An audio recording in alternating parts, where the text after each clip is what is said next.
Bonjour à toutes et à tous et bienvenue pour comme toujours. On va sortir un petit peu des turpitudes, des inquiétudes, des dramas, etc. Pour faire une petite vidéo qui peut être intéressante pour ceux que ça intéresse, c'est-à-dire venir vivre aux États-Unis. Parce que c'est vrai que ça interpelle un certain nombre de personnes, et qui plus est aujourd'hui, où en France, dans certains secteurs professionnels, je vous le dis clairement, vous aurez certainement plus de chances de mieux tirer parti, de pratiquer votre métier aux États-Unis qu'en France. Ne serait-ce que déjà au niveau salarial. Mais attention, et vous allez comprendre pourquoi. Alors, déjà, évidemment, il y a la première étape, c'est la démarche. Alors, vivre aux États-Unis, vous avez plusieurs solutions. C'est soit, alors comme en France, vous pouvez faire une demande d'un permis de travail pour venir vivre aux États-Unis. Alors là, je vous souhaite bon courage parce que si vous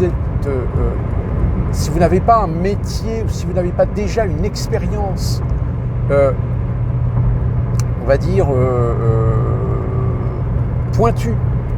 Alors là, je parle évidemment des métiers, genre dans la médecine par exemple, dans la santé d'une manière générale, aux États-Unis, ils sont très demandeurs. L'ingénierie, le numérique, etc. Il y a plusieurs secteurs, je ne les ai pas tous en tête. Et après, vous avez évidemment les secteurs du service. Où là, évidemment, c'est des métiers où vous n'avez pas besoin d'avoir des qualifications très poussées. Mais pareil, là aussi, il y a de la demande. Et vous verrez, je vous donnerai quelques exemples très concrets. Donc, vous avez le visa permis de travail.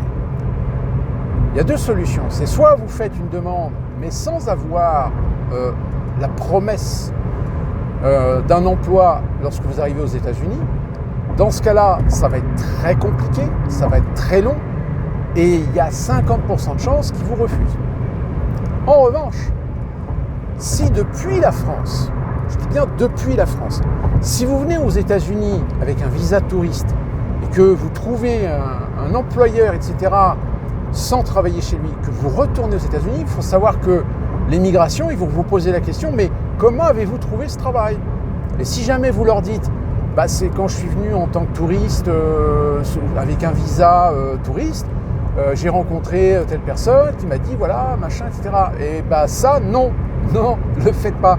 Parce que si vous regardez bien le petit papier rose que vous remplissez, enfin je ne sais plus s'il est rose ou il est vert, tant pis, il y a une petite clause qui dit vous vous engagez pendant la durée de votre visa de 90 jours touriste à ne pas faire de recherche d'emploi. Alors évidemment, vous avez dit, mais là, c'est pas une recherche d'emploi, c'est quelqu'un qui vous propose un emploi. Mais c'est pareil. N'en parlez jamais. Ne dites jamais quelqu'un vous a proposé un emploi. Dites plutôt que vous avez eu un contact depuis la France et que la personne, depuis la France et depuis les États-Unis, vous a fait une offre. Alors attention, il faut un contrat, un papier, un engagement écrit, daté, signé, etc. En tant que preuve. Alors là, par contre, ça peut marcher. Mais alors attention, c'est compliqué. C'est compliqué pourquoi? Parce que l'employeur aussi, lui aussi, il va devoir faire des démarches. C'est pas que vous qui allez faire des démarches. Et l'employeur, en règle générale, alors, mis à part les grandes entreprises qui ont des services juridiques, qui s'occupent de ce genre d'affaires, un petit employeur, une petite entreprise, etc., il n'a pas le temps. Puis en plus de ça, attention, il y a des trucs à payer.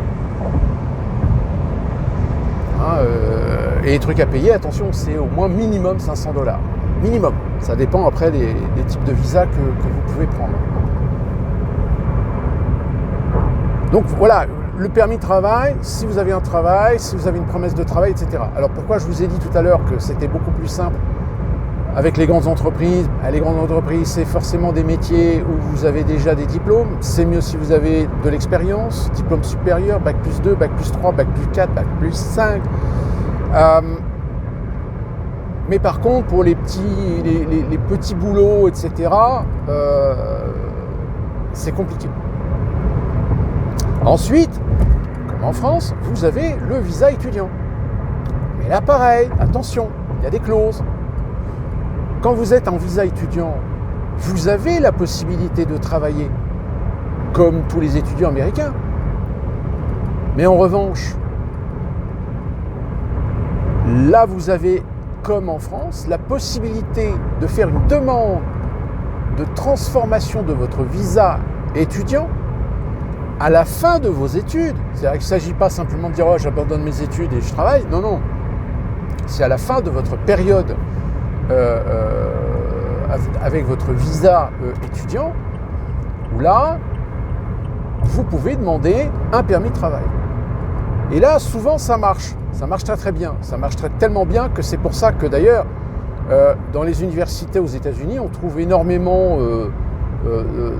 d'Indiens, d'Asiatiques, etc.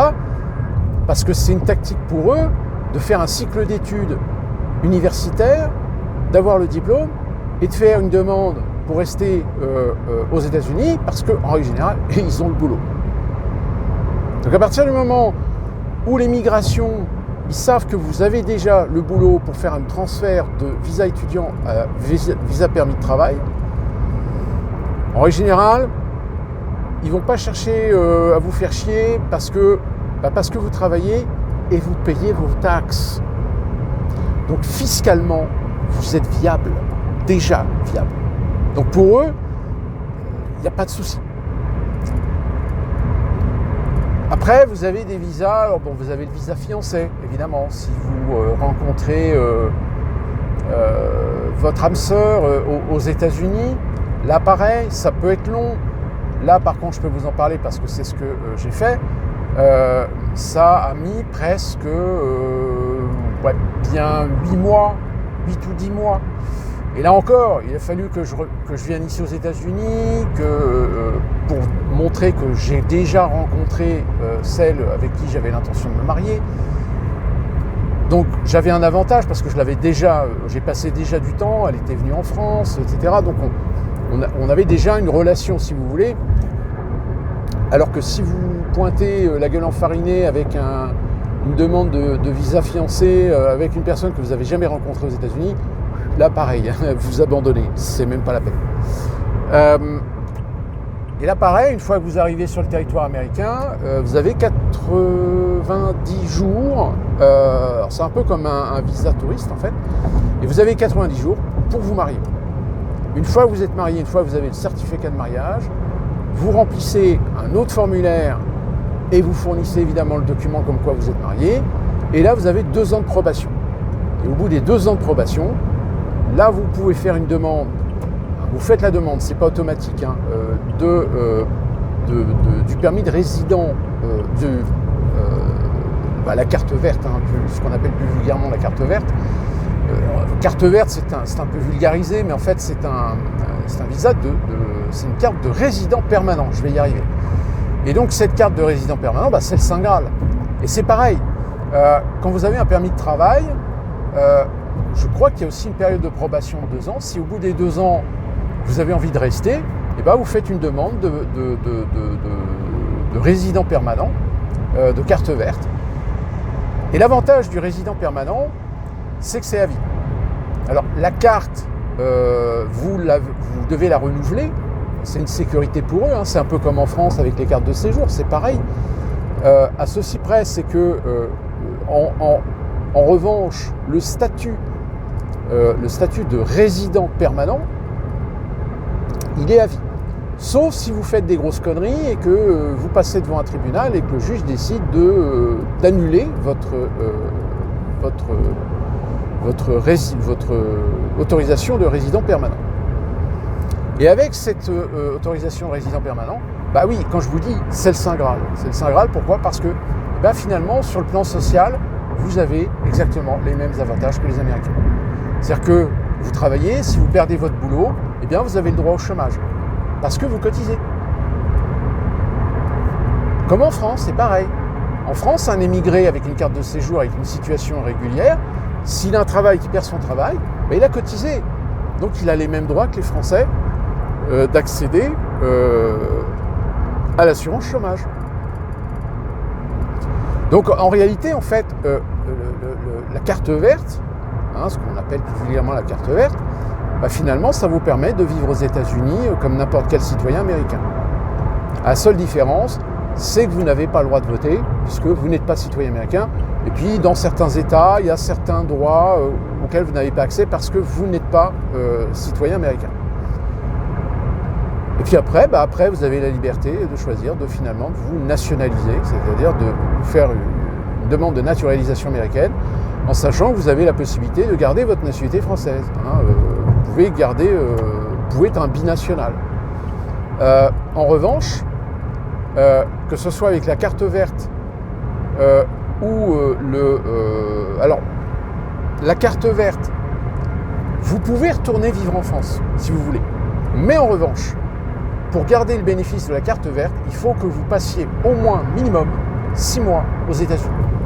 Vous n'avez pas l'obligation d'avoir une résidence, même si à la limite il vous faut une adresse fiscale, c'est obligatoire. Mais votre adresse fiscale, elle peut très bien être en France. Mais par contre, vous devez au moins passer 6 mois aux États-Unis.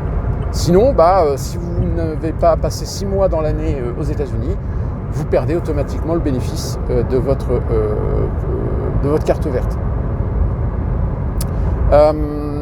Qu'est-ce qu'il y a d'autre que je peux vous dire par rapport à ça ? Alors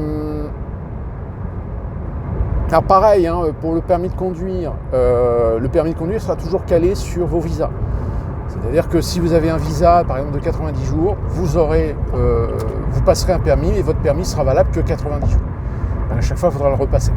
Jusqu'au moment où vous aurez un statut, donc votre carte verte. À partir du moment où vous avez une carte verte, là, vous avez, alors ça dépend, pareil, ça dépend des États. Vous repassez votre permis. Alors vous n'avez pas besoin de repasser entièrement. Vous faites juste un contrôle. D'ailleurs, moi, il va falloir que je fasse renouveler mon permis et en fait, ils vous posent 2-3 questions assez banales sur le code de la route, etc. Mais vous repassez pas le permis complètement. Aux États-Unis, je vous rassure, ça vous coûtera, mais alors rien. Enfin, quand je dis rien, c'est pas comme en France. Là, actuellement, je crois que c'est 8 ou 10 $. Il y a des frais en plus à payer pour la première fois quand vous passez la première fois votre permis de conduire. Mais après, c'est un prix par an de validité de votre permis de conduire. C'est-à-dire que moi, par exemple, la dernière fois, je devais être à... c'était 5 $, je crois. Donc j'ai payé 45 $, je crois. 45 $ pour 8 ans. 45 $ pour 8 ans. Vous imaginez, là, vous voyez la différence. Donc c'est pour ça qu'aux États-Unis, vous inquiétez pas, le permis de conduire, ça vous coûtera que dalle. D'autant plus que si vous avez déjà conduit aux États-Unis avec votre permis français, quand vous étiez en permis de touriste, vous n'avez pas besoin de justifier d'avoir passé des heures de conduite. Là encore, pareil, il faut se renseigner parce que vous avez des réglementations qui sont différentes d'un État à un autre. Bon, ça c'est pour le permis de conduire. Alors pareil, un permis de conduire n'est pas à vie comme en France, quoiqu'en France, apparemment, l'Union européenne a décidé de se coller un petit peu sur le principe des États-Unis. C'est-à-dire que, alors encore une fois, ça dépend des États. Ici, en Caroline du Nord, maximum, c'est 8 ans. Mais après, c'est dégressif à partir de 60 ans. Je crois à partir de 60 ans, c'est 4 ans. Parce que voilà, c'est une sécurité. 70 ans, c'est 2 ans. Enfin, pour ce qui concerne la Caroline du Nord. Alors, ce que je vous dis là, c'est par rapport à la Caroline du Nord. Encore une fois de plus, la spécificité des États-Unis, c'est que vous avez 50 États. Chaque État peut avoir des lois différentes par rapport à d'autres lois qui sont les mêmes dans différents d'autres États. Ou même des fois des lois fédérales. Et sinon, quoi d'autre que je pourrais vous dire? Si vous avez des questions, n'hésitez pas dans les commentaires sur des points de détail. Maintenant, je vais revenir sur les opportunités que vous pouvez avoir aux États-Unis. Alors, il y a certains secteurs où il y a de la demande. Il y a de la demande vis-à-vis de gens qui ont déjà de l'expérience, qui ont déjà un vécu, qui ont déjà des savoir-faire. Ça, je peux vous dire qu'aux États-Unis, ils sont demandeurs. Surtout si vous avez déjà travaillé 4 ans, 5 ans dans une entreprise en France, etc. Alors attention, prévoyez le coup d'avoir au moins minimum 4 recommandations. Parce que vous allez avoir des entreprises qui vont vous demander des lettres de recommandation. Donc, alors, évidemment, 4 lettres minimum de recommandation en anglais, si c'est possible. Vous comprendrez pourquoi. Donc, soyez pas pris au dépourvu. Donc, ayez au moins par défaut déjà vos 4 lettres de recommandation faites par vos employeurs français. Mais la demande, elle n'est pas forcément que dans les grands secteurs. Alors, dans le secteur de la santé, vous avez énormément, évidemment, de compagnies d'assurance santé privées. Vous connaissez un petit peu le système aux États-Unis. Donc, eux, ils sont très demandeurs. Ils sont très demandeurs. Si vous travaillez déjà, si vous êtes médecin généraliste, chirurgien, ou avec une spécificité, ou même infirmière, infirmière, on vous fait passer, vous avez la possibilité, même depuis la France, vous avez la possibilité de vous inscrire sur des universités américaines pour simplement valider un équivalent. Ou même des fois, certaines universités en France, sur certains secteurs, je crois, ils vous proposent, où il y a automatiquement des équivalences. C'est-à-dire vous pouvez faire valider vos diplômes ici aux États-Unis. Là encore, c'est très compliqué, renseignez-vous dans vos secteurs d'activité. Si vous êtes à l'université, renseignez-vous auprès de votre université pour savoir si le diplôme que éventuellement vous pourriez décrocher, vous avez déjà décroché, il y a la possibilité d'avoir l'équivalence aux États-Unis. Comme ça vous évite de revalider votre diplôme aux États-Unis et qui plus est peut-être de repasser des cours. C'est un peu chiant. Particularité aussi aux États-Unis, si vous décidez d'apprendre un autre métier, un nouveau métier, vous n'êtes pas obligé d'aller dans les grandes universités. Vous avez énormément d'universités en ligne, par exemple. Donc si vous voulez améliorer ou performer ou passer un échelon au-dessus dans vos secteurs d'activité professionnelle aux États-Unis, vous pouvez le faire. Vous avez des universités privées en ligne. Ça ne coûte pas très très cher. Ouais, ça coûte quand même, mais pour l'année, c'est un peu moins de $10 000, je crois. Mais pareil, ça dépend encore des secteurs, etc. Surtout que maintenant, avec les technologies, évidemment, vous pouvez avoir des cours en ligne gratuits, etc. C'est déjà le cas. Par contre, en revanche, si vous êtes dans des secteurs d'activité, de services, dans la construction, par exemple, plus particulièrement charpentier, alors là, vous pouvez commencer à taper les entreprises de construction, parce que si vous êtes charpentier, pareil, il y a énormément de demandes. Et un secteur, par exemple, la restauration, la boulangerie, la pâtisserie. Si vous êtes un jeune commis, si vous êtes un jeune cuisinier, ou même un serveur formé à de la restauration gastronomique, etc. Alors attention, il faut prévoir large parce que les restaurants gastronomiques aux États-Unis, il y a beaucoup de candidats, il y a très peu de places. Mais ça n'empêche pas que, par exemple, vous pouvez très bien avoir un permis de travail, venir aux États-Unis et trouver très rapidement un boulot dans n'importe quoi, dans un McDo, dans une chaîne de restauration, genre Chicken Wings, Olive Garden,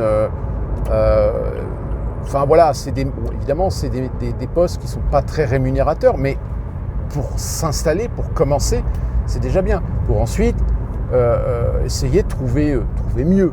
Hein, même si, à la limite, vous arrivez aux États-Unis, si vous avez la chance d'avoir un permis de travail, mais vous n'avez pas le boulot, une fois que vous arrivez aux États-Unis, alors c'est mieux de connaître des gens. Si vous avez des amis aux États-Unis, c'est un bon point, parce que ça veut dire que vos amis peuvent se porter garant pour vous lors de votre demande de permis de travail. Bon, évidemment, c'est une responsabilité pour eux, parce qu'ils savent qu'ici aux États-Unis, il suffit. C'est pas comme en France. Hein. En France, si vous demandez est-ce que vous êtes garant, ouais, je suis garant, etc. Mais attention, s'il y a un problème, en France, la responsabilité, elle n'est pas très engagée. Alors qu'aux États-Unis, la responsabilité, elle est engagée. Ça peut coûter très, très, très cher pour les gens qui se sont portés garants, qui se sont portés caution pour vous. Ça peut faire très mal, ça peut aller jusqu'à de la prison. Ça, là-dessus, aux États-Unis, comprenez bien une chose. Ils ont un fonctionnement culturel qui est très spécifique. C'est-à-dire que ils fonctionnent énormément sur le principe de la parole. C'est-à-dire, vous signez des documents, vous vous engagez votre parole, comme quoi ce que vous avez rempli dans les documents, c'est la vérité. Alors, vous pensez bien qu'en France... malheureusement, en France, ça ne marche pas comme ça. Il faut des preuves, voilà, il faut des documents, il faut des bulletins de salaire, il faut une copie de votre contrat de travail, ou trucs comme ça. Ce qui, souvent, d'ailleurs, c'est très fastidieux. Alors qu'aux États-Unis, non. Aux États-Unis, c'est beaucoup plus simple. C'est une parole qui est engagée. Mais si vous dérogez à votre parole, là, par contre, ça peut coûter très, très cher. Donc, ça, attention. Vous ne prenez pas à la légère ce principe aux États-Unis parce que eux là-dessus ils sont excessivement stricts. Faut pas mentir. Voilà, faut dire la vérité, faut être sincère. Ne déconnez pas avec ça. Parce que ça peut vous coûter si jamais ça dérape, si un jour ils se rendent compte que vous avez menti, etc. Alors ça dépend. Hein, pourquoi peut-être vous aurez une amende par contre, mais vous n'irez peut-être pas forcément en tôle, quoique ça dépend des États. Si vous êtes en Alabama, en Louisiane, en Mississippi, au Texas, là par contre, je ne vous garantis pas que vous ne risquez pas de faire au moins minimum 6 mois de tôle. Par contre, vous risquez d'être condamné, d'être interdit de territoire américain pendant 5 ans. Ce serait dommage. À savoir aussi que, donc je vous disais, les métiers, les petits métiers, etc., c'est des secteurs dans lesquels il y a beaucoup de demandes. Et comme je vous ai donné l'exemple de la restauration, boulangerie, pâtisserie, etc., évidemment, si vous avez fait des études dans ce domaine-là, alors attention, là je vous dis carrément, non seulement vous pouvez avoir la chance d'être peut-être très aisément bien positionné pour trouver un boulot aux États-Unis. Pourquoi ? Tout simplement parce qu'il faut savoir qu'aux États-Unis, vous savez que les États-Unis, c'est un pays protectionniste. C'est-à-dire que l'employeur doit justifier l'impératif de vous choisir, vous, plutôt qu'un Américain. Eh bien, forcément, dans ce qui concerne la restauration, la haute restauration gastronomique de préférence, la boulangerie, la pâtisserie, évidemment qu'un Français, il sera toujours mieux qu'un Américain. En revanche, pour les autres métiers, oui, je vous ai parlé du métier de charpentier, par exemple. C'est pour ça que je vous disais en début de vidéo, c'est compliqué parfois de trouver des employeurs qui sont prêts à s'engager pour vous permettre d'avoir un permis de travail. Ou alors, il faut que vous ayez vraiment un talent spécifique pour apporter satisfaction à un besoin que peut avoir un employeur aux États-Unis. Et pour ça, je vous donne l'exemple de la pâtisserie, parce que la pâtisserie française, la boulangerie française, la restauration française, elle a une réputation ici aux États-Unis. Donc, l'émigration, évidemment, qui ne vont pas faire chier l'employeur en disant oui, mais bon, est-ce que vous avez essayé de trouver un autre Américain qui a les mêmes compétences, etc. C'est ce qui est normalement prévu. Mais en règle générale, ils emmerdent pas, les employeurs. Tout ça pour vous dire que si tout se passe bien, une fois que vous avez ne serait-ce que le visa, alors que ce soit un visa travail, un visa étudiant ou un visa fiancé, etc., à partir du moment où si vous travaillez aux États-Unis, attention, hein, pas le visa touriste, hein, visa touriste, vous n'avez pas le droit de travailler aux États-Unis, vous n'avez pas le droit de chercher du travail aux États-Unis, vous n'avez même pas le droit de recevoir de l'argent pour quoi que ce soit aux États-Unis. Sinon, c'est considéré comme du commerce. Attention. À partir du moment où vous bossez aux États-Unis, vous payez vos taxes. Donc à partir du moment où vous payez vos taxes, alors là, les Américains, ils vous accueillent à bras ouverts. Moi, je sais que quand j'ai passé mon entretien avec ma femme, ça faisait déjà 4 ans que j'étais aux États-Unis parce que bon, il y a eu des problèmes administratifs. Pour tout vous dire, en fait, ils m'ont oublié parce que c'était en 2014 et en 2014, l'administration Obama avait ordonné au service d'immigration de passer en priorité toutes les demandes de naturalisation. Vous comprenez pourquoi? Je ne vais pas vous expliquer, je ne vous fais pas un dessin. Mais du coup, moi, ils m'avaient complètement zappé. Mais quand j'ai passé l'entretien, ils ont posé 2-3 questions, mais vraiment banales, etc. Limite, ils en avaient rien à foutre de savoir, de vérifier.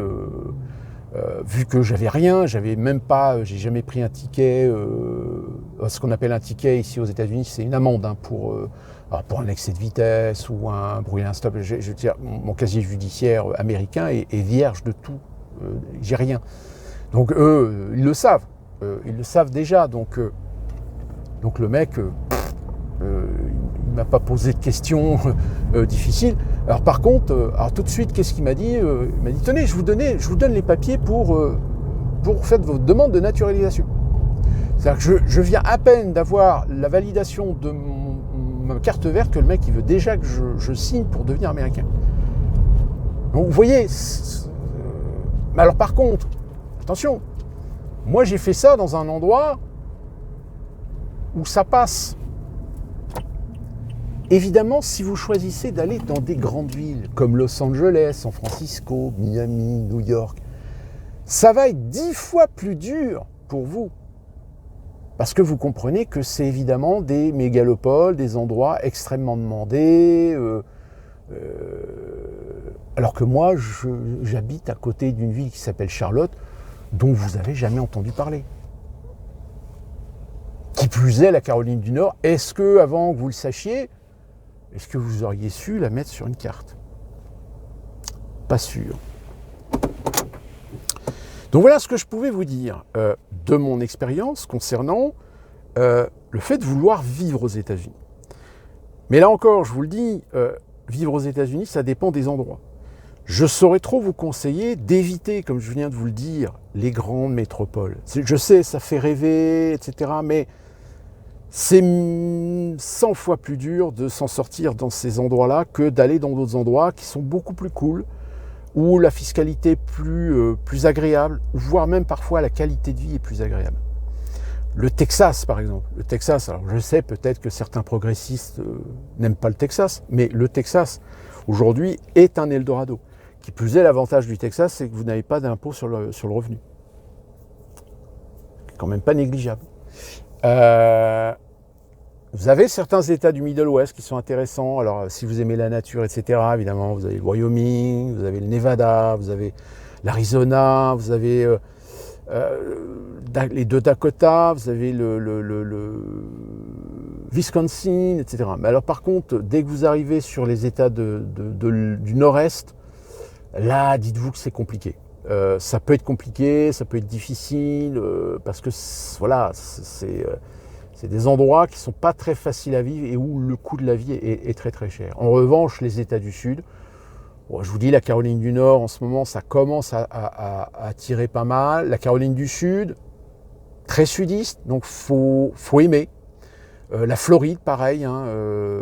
Miami, c'est très demandé, mais attention, moi je connais beaucoup de Français qui sont beaucoup revenus de la Floride. Et si vous savez passer le cap de la culture sudiste, bah après oui, vous avez la Louisiane, Mississippi, Alabama, etc. Mais je connais très peu de Français qui se sont accoutumés à ces États. Mais je vous dis, en revanche, Nouveau-Mexique aussi. Nouveau-Mexique, il y a beaucoup d'opportunités au Nouveau-Mexique. Et après, je vous dis, bon, bah la Californie, en effet, mais là, sortez du giron San Francisco, Los Angeles, allez plutôt vers l'ouest de la Californie, où là, il y a encore pas mal d'opportunités. L'Oregon, l'État de Washington aussi, enfin toute la côte ouest. Évitez les grandes villes. Évitez les grandes villes parce que c'est un sacré bordel.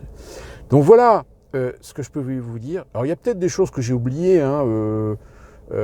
Après vous avez évidemment les statuts expatriés, mais là ce sont vos entreprises qui vous déploient sur les États-Unis, comme par exemple on a le cas ici en Caroline du Nord avec Michelin. Michelin ils sont à Greenville et à Greenville il y a beaucoup de Français, mais qui sont des expatriés. C'est-à-dire que ce sont des salariés Michelin France, mais qui travaillent aux États-Unis. Mais qui n'ont pas, si vous voulez, si demain ils perdent leur boulot, etc., logiquement, ils n'ont pas le droit de rester sur le territoire américain. Ou à moins de faire une demande de permis de travail pour pouvoir trouver un autre boulot aux États-Unis, étant donné qu'ils sont déjà là. Mais, encore une fois, je vous dis, ils payent des impôts aux États-Unis, mais je crois qu'il y a un pourcentage qui est négocié avec le fisc français. Et en revanche, sachez une particularité, c'est que les Américains qui vivent en France, par exemple, eux sont des Américains, donc ils n'ont pas besoin de justifier de revenir aux États-Unis 6 mois, comme je vous l'ai expliqué tout à l'heure. En revanche, attention, s'ils vivent en France et qu'ils ont leur résidence principale en France, donc ça veut dire qu'ils payent leurs impôts français, mais ils doivent aussi payer leurs impôts américains. Les impôts fédéraux, quand vous êtes citoyen américain, vous continuez de les payer. Alors évidemment, c'est un pourcentage qui est moindre que si vous viviez aux États-Unis, mais quel que soit l'endroit, quand vous êtes américain, quand vous êtes citoyen américain, quel que soit l'endroit où vous vous expatriez, sachez que vous devrez continuer à payer vos impôts fédéraux. Logique, puisque en tant qu'Américain, vous continuez à bénéficier des avantages, de certains avantages que vous avez, de certains acquis que vous avez en tant que citoyen américain. Ce qui n'est pas le cas en France. En France, par exemple, aujourd'hui, si je retourne en France, la sécurité sociale, je n'y ai pas le droit parce que je ne cotise plus. Ce qui est débile. Je pourrais, mais c'est compliqué. C'est une machine, enfin, puis c'est payé d'où? Parce que vous payez une assurance santé privée aux États-Unis et vous payez votre sécurité sociale en France. Enfin, puis en plus général, vous ne payez pas que la sécurité sociale. En général, quand vous négociez ça avec l'administration, la fiscalité française, en général, ils vous font la totale de toutes les charges. C'est-à-dire vieillesse, machin, etc. Enfin, là, il ne vous reste plus de salaire. Enfin, bref. Donc voilà ce que je pouvais un petit peu vous raconter, si ça peut vous aider. Pour déjà un petit peu savoir comment ça peut se passer aux États-Unis. Et je vous le dis, hein, n'hésitez pas. Si vous avez des questions spécifiques par rapport à certains secteurs d'activité, si vous avez vraiment des envies, etc. Mais attention, ne rêvez pas, n'idéalisez pas la vie aux États-Unis et gardez les pieds sur terre, parce que sachez qu'aux États-Unis, d'une manière générale, s'il y a des opportunités, attention. La loi, quand même, c'est marche ou crève.